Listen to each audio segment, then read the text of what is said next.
Emily, this house, it was always meant to be mine. Sign the divorce papers and leave.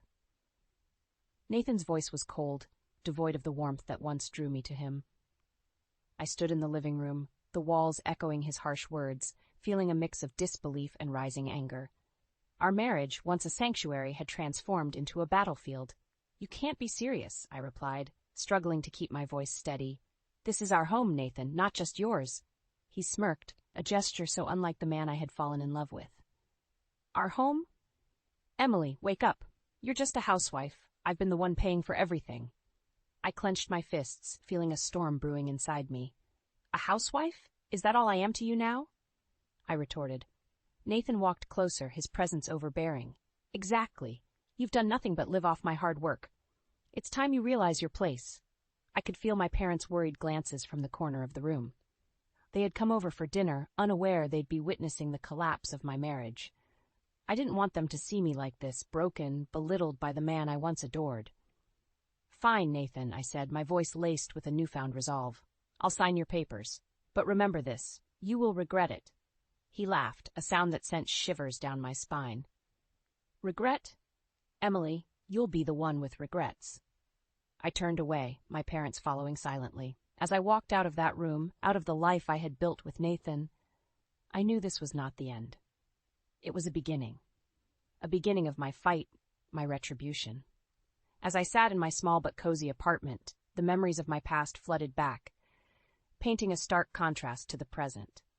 I was the cherished only child of my parents, born after years of their struggling with infertility. Their joy knew no bounds when I came into their lives, a sentiment echoed in every childhood photo, every birthday celebration. Emily, you were always the center of our world, my mother used to say with a gentle smile. My parents, though not wealthy, spared no effort in providing for me. They encouraged my education, my love for reading, and nurtured my dreams.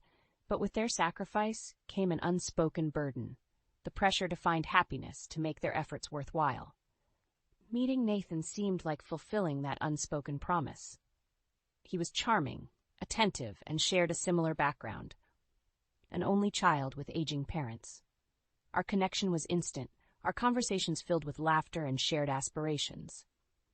Our wedding was a joyous affair, celebrated with tears and blessings from both families. But the fairy tale started to crumble soon after. Nathan's true colors began to surface once the honeymoon phase faded. His sweet words turned into sharp commands, his once admiring glances now carried a hint of disdain. You need to be more efficient around the house, Emily. Look at how my mother managed everything despite her job, Nathan would often say, comparing me unfavorably to his mother. His relentless criticism wasn't just confined to household chores. He started controlling our finances, giving me a meager allowance, scoffing whenever I suggested I could return to work. Work? What for? You can barely manage the house, he'd sneer, his words cutting deeper each time. As I sat there, reminiscing, anger boiled within me. How had I not seen the signs?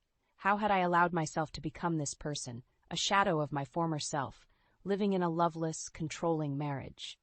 The realization was bitter, but it sparked a determination within me. I will not let this be my story, I whispered to myself, feeling a sense of purpose I hadn't felt in years. It was time for Nathan to see the real Emily, the woman who wasn't just a beloved child or a submissive wife. It was time for him to face the consequences of his actions. The days turned into months, and the love that once seemed endless within the walls of our home slowly twisted into a suffocating trap. Each morning began with Nathan's cold demands echoing in the kitchen. Remember, Emily, dinner needs to be perfect. My colleagues are coming over tonight, Nathan would command, his tone leaving no room for protest. On one such evening, as I meticulously set the table for Nathan's guests, my hands trembled with suppressed anger. The sound of laughter and casual conversation filled the living room, a stark contrast to the turmoil inside me. Emily, this steak is slightly overcooked, Nathan commented loudly, in front of his colleagues, a smirk playing on his lips. His words, seemingly trivial, were a deliberate jab at my efforts. I forced a smile, replying, I'll make sure it's better next time. But inside, I was screaming. This wasn't the man I married. This was someone who enjoyed belittling his wife, showcasing his dominance in this skewed power play we called our marriage. The evenings when Nathan's parents visited were even more challenging. They treated our home as their own, never acknowledging my efforts to make them comfortable. Nathan, on the other hand, would spare no expense to please them, often at the cost of our own needs. "Why can't we invite my parents sometimes?" I once dared to ask. Nathan's response was swift and harsh. "Why should I spend my money on your parents? They're not my responsibility." That night, as I lay in bed, I realized the depth of Nathan's selfishness and disregard for me and my family. He had created a world where only his desires mattered, where I was nothing more than a silent participant in his scripted play of domestic bliss. But no more. The fire of rebellion was kindling within me. I was tired of being a mere puppet, tired of the disrespect and emotional torment. It was time for Nathan to see that I wasn't just his obedient wife. I was a woman with a voice, a woman who deserved respect. "I will not be broken," I whispered into the darkness, my resolve strengthening. The seeds of my plan were already taking root. Nathan had underestimated me, and that was his biggest mistake. The day my parents' house was caught in a devastating fire marked the beginning of my rebellion. The house, a symbol of my childhood memories, now stood partially destroyed. My parents, though safe, were shaken and disoriented. This was more than just a building, it was a repository of cherished memories and love. I remember standing amidst the charred remains, my mother's words echoing in my ears. "This house held so much of our life, Emily. Letting it go feels like losing a part of ourselves." That night, I lay awake, pondering over my parents' plight and my own stifled existence under Nathan's rule. A plan began to form in my mind. A plan not just to secure my parents' future, but also to free myself from Nathan's tyranny. The next day, I approached Nathan, my voice steady but laced with faux naivety. "Nathan, my parents' house? It's beyond repair. I was thinking of buying them a new one, using my savings." His reaction was predictably self-centered. "Your savings? Well, as long as it's not my money." But there was more to my plan than he knew. The house I was considering for my parents was under renovation, set to be a perfect ruse for my greater scheme. Weeks passed, and the day arrived to help my parents move. Nathan, believing the house to be a simple purchase, had no idea of the trap I was setting. His arrogance was my advantage. As I orchestrated the move, Nathan arrived unexpectedly, declaring ownership of the house and demanding a divorce. It was the moment I had been waiting for. "Fine, Nathan, you shall have your divorce," I said calmly, hiding the triumphant smile that threatened to break through.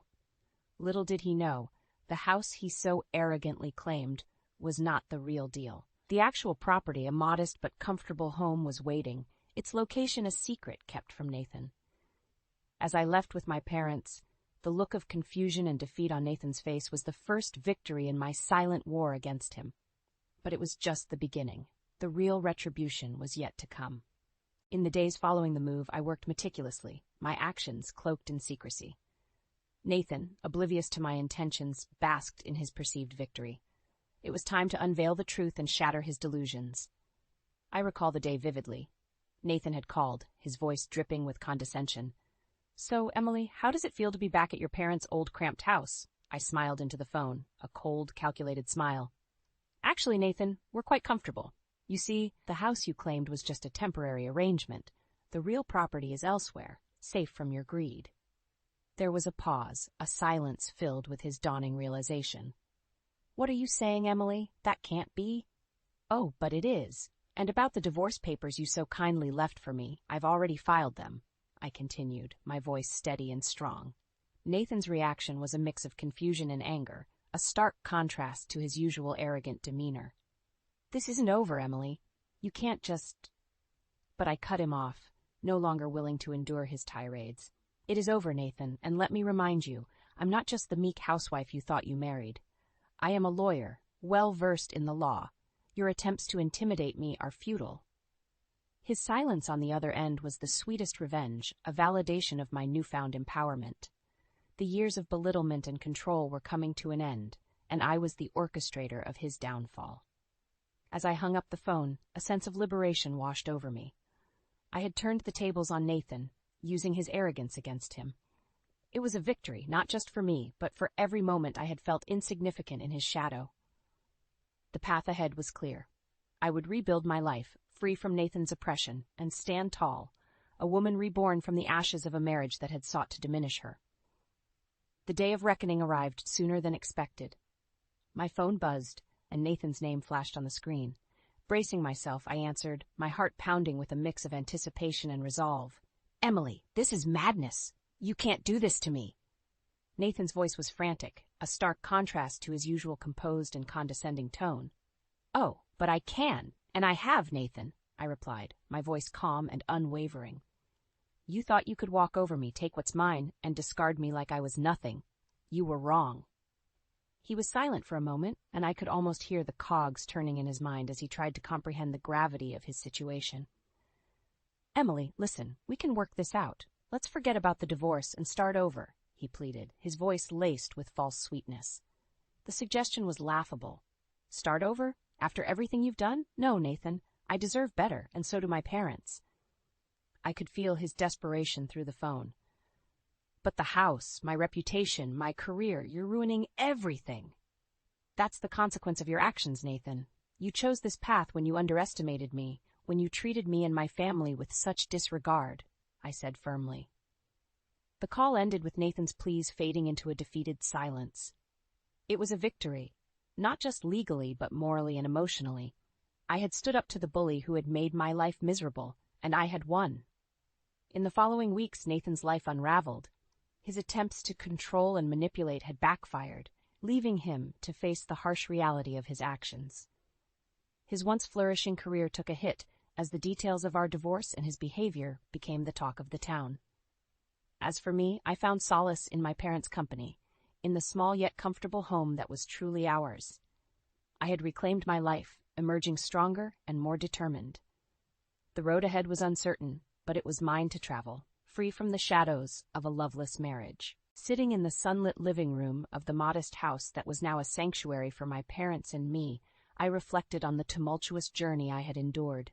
The walls, freshly painted, seemed to symbolize a new beginning, a stark contrast to the oppressive walls of the house I once shared with Nathan. It had been several weeks since the divorce was finalized, and with each passing day, the weight of my past life lifted, replaced by a sense of peace and self-assuredness. Nathan's attempts to reach out had ceased, his once looming presence now just a distant memory.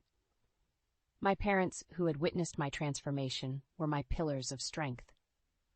"We always knew you had this strength in you, Emily," my father said one evening, his eyes brimming with pride. I had returned to work, immersing myself in the world of law, a world where I was respected and valued for my intellect and skills. The stark contrast to my life with Nathan was both liberating and empowering, but it wasn't just about reclaiming my professional identity. It was about rediscovering who I was beyond the roles of daughter, wife, or victim. I was Emily, a woman of resilience and determination. One day as I sat in a cafe, lost in thought, a familiar face approached me. It was John, an old friend and colleague. "Emily, it's been a while. You look different, happier." His words made me realize how far I had come. "I am happier, John. I've come to understand that sometimes letting go is the first step to finding yourself." Our conversation flowed effortlessly, and as he left, he said, "Let's not wait another lifetime to catch up again, Emily." As I walked back home, I felt a glimmer of something new, a possibility of a future that was mine to shape. Maybe, just maybe, there was room for new beginnings, for new love. But this time on my terms. The journey had been long and arduous, but as I stood in my parents' garden watching the sunset, I realized that every challenge had led me to this moment of tranquility and self-discovery. The shadows of my past had finally lifted, giving way to the warm, hopeful light of a new dawn.